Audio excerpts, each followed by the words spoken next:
Most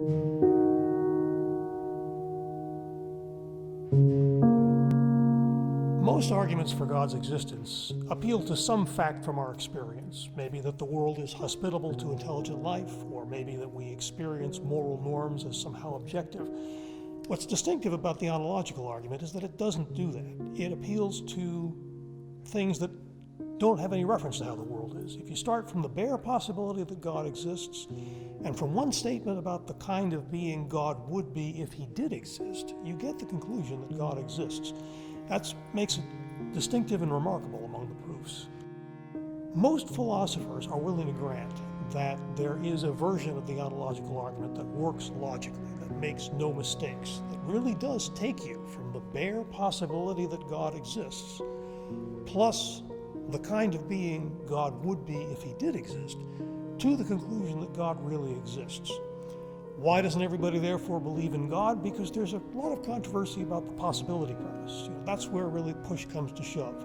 A lot of philosophers, including people who are very friendly to the ontological argument, like Alvin Plantinga, think you can't really support the possibility premise in any sort of forceful way, and so you're left with kind of a stalemate. The argument tells you that if it's possible that God exists, then he exists, but it leaves you still kind of undecided because it doesn't support the idea that possibly God exists.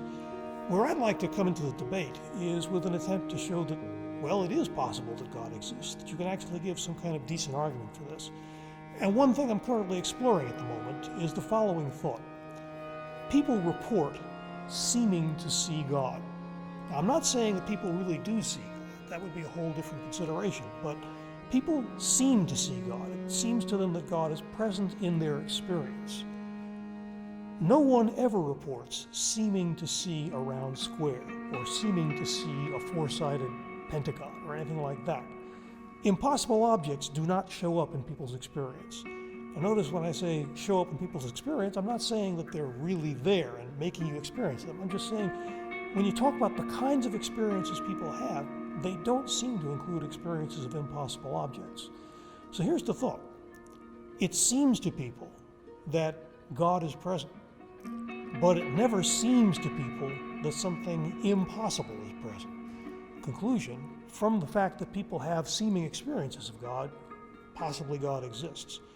Now, there's a lot of controversy about every little bit of this argument that I've just given you, but it is an attempt to press the debate on in one particular direction and say, well, you can use the ontological argument for something. You can actually support the claim that possibly God exists, and so get out of it a genuine reason to think that God really does exist.